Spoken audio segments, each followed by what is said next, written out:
बिस्मिल्लाहिर्रहमानिर्रहीम। अस्सलाम वालेकुम नाज़रीन।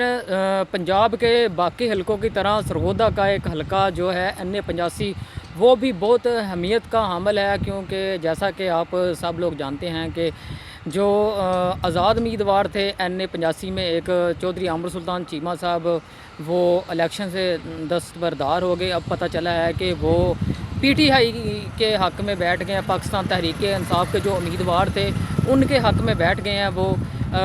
अब जो डॉक्टर जुल्फ़िकार भट्टी साहब हैं, उनका मुकाबला जो है वो खुदादाद कलियार से है, मियाँ खुदादाद कलियार।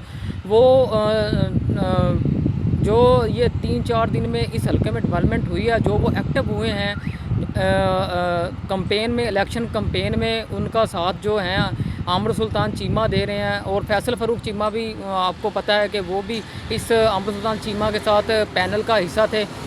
वो भी इलेक्शन से दस्तबरदार हो गए। पूरा पैनल ही इलेक्शन से दस्तबरदार हो गया। वो भी जो है सपोर्ट वो जो पाकिस्तान तहरीक इंसाफ का उम्मीदवार है उनकी कर रहे हैं। एक बहुत अहम बात है इस हलके में कि 4 उम्मीदवार हैं। एक का इंतखाबी निशान मोर है, बाजवा साहब।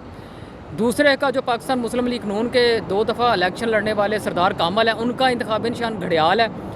एक तीसरे जो हैं इस हलके में चौधरी अब्दुल लतीफ़ सिंधु, जो पाकिस्तान पीपल्स पार्टी के MPA के PP 77 के उम्मीदवार हैं। और चौथे नंबर पे आ गए जी सफदर साई, जो पाकिस्तान मुस्लिम लीग नून के PP 77 के एक मजबूत तरीन उम्मीदवार हैं। अब इनका जो इन उम्मीदवारों का जो कंपेन करने का तरीका क्या है। सफदर साई बहुत बड़े बड़े इलेक्शन कंपेन कर रहे हैं, बहुत बड़े बड़े उनके पावर शो हो रहे हैं, जलसे हो रहे हैं। लेकिन अंदरूनी खाने ये जो 3 उम्मीदवार हैं PP 77 के, जो सरदार कामल हैं, उनके जो धड़े हैं, सियासी धड़े, उन्होंने 3 इलेक्शन लड़े हैं। एक दफ़ा वो पाकिस्तान पीपल्स पार्टी की सीट से MPA भी मुंतखब हो चुके हैं।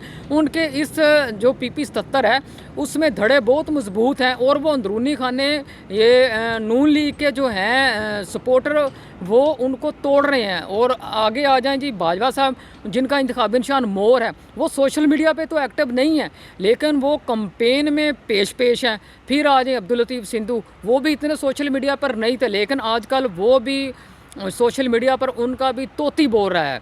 मेरे ख्याल में वो जो उनकी जो 3-4 यूनियन कौंसल हैं, जो अब्दुल लतीफ़ सिंधु हैं, जो 91 शुमाली के रहायशी हैं, वो वोट काफ़ी ले जाएंगे। वो बहुत जो मुस्लिम लीग नून का वोट है वो भी उसको पड़ जाएगा। और जो क्योंकि पिछली दफ़ा पाकिस्तान पीपल्स पार्टी का उम्मीदवार नहीं था, और जो वोट है तहरीक इंसाफ का, वो भी उसे पड़ेगा। क्योंकि ना ही इस हलके में पीपल्स पार्टी इतनी मजबूत है, और ना ही इस हलके में तहरीक इंसाफ इतनी मजबूत है। अब आते हैं जी डॉक्टर जुल्फ़िकार भट्टी की तरफ। डॉक्टर जुल्फ़िकार भट्टी साहब जो हैं, वो आपको पता है 1 साइडेड इलेक्शन है। खुदादाद कलियार से मुकाबला तो है, लेकिन वो इस वक्त जो ये हल्का है इनका, जो इनकी 10-12 यूनियन कौंसलें हैं वहाँ, तो वो क्लीन स्वीप कर चुके हैं।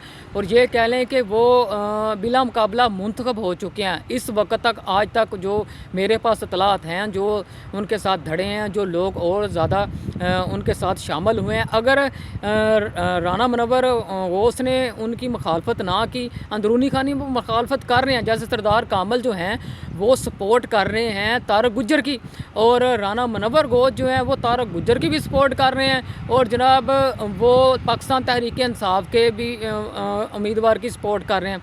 जो तहरीक इंसाफ को वोट नहीं देना चाहता, वो कहते हैं जी आप तारक गुज्जर को दें। जो तारक गुज्जर को सपोर्ट नहीं करना चाहता, वोट नहीं देना चाहता, वो कहते हैं जी तहरीक इंसाफ को दें। ये एक कड़ी हकीकत है। पाकिस्तान मुस्लिम लीग नून के उम्मीदवार हैं, जो सपोर्टरान हैं, वो माने या ना माने, जो मेरे पास इतलात हैं, ये एक कड़ी हकीकत है। लेकिन बात यहाँ पे ही ख़त्म करता हूँ कि जो इनका पाकिस्तान मुस्लिम लीग नून का पैनल है, यहाँ पे एक डॉक्टर जुल्फ़िकार भट्टी NA 85, दूसरा राय सफदर साई PP 77, और तीसरा वो हैं राना मुनव्वर गौस PP 78। इनका जो पैनल है वो जीत तो चुका है, क्लीन स्वीप कर चुका है। लेकिन जो इलेक्शन कंपेन का जो अब तरीका वारदात शुरू हुआ है, ये पीपल्स पार्टी ने और सरदार कामल ने और बाजवा साहब ने, जो जिनका इंतखाबी मोर है, उन्होंने मुस्लिम लीग नून के जो वोट हैं अब तोड़ना शुरू कर दिए हैं। वो बहुत से अंदरूनी खाने ऐसे मामलात हैं जो पाकिस्तान मुस्लिम लीग नून के उम्मीदवार हैं जो नहीं जानते। यहाँ पर जो सफदर साई हैं उनके लिए बहुत अहमियत का अमल है कंटोनमेंट का एरिया। जो कंटोनमेंट की 10 वार्डें हैं, अगर वो भारी मार्जिन से वहाँ पे जीतते हैं तो उम्मीद है कि वो सीट निकालने के साथ साथ एक भारी मार्जिन से कामयाब भी होंगे। लेकिन डॉक्टर जुल्फ़िकार भट्टी साहब का तो आपको पता है कि वो जीत चुके हैं, एडवांस में इलेक्शन वो विन कर चुके हैं। उसके बाद और जो आमर सुल्तान चीमा है वो भी वो उन्होंने अपनी सियासत बचाई है। सिर्फ ये जो इलेक्शन से दस्तबरदार हुए हैं उन्होंने अपनी इज़्ज़त बचाई है, उन्होंने अपनी सियासत बचाई है और वो अब खुलकर जो है पाकिस्तान तहरीक इंसाफ के जो मियाँ खुदादाद कलियार हैं उनकी सपोर्ट कर रहे हैं। इजाज़त चाहता हूँ, अल्लाह हाफिज़।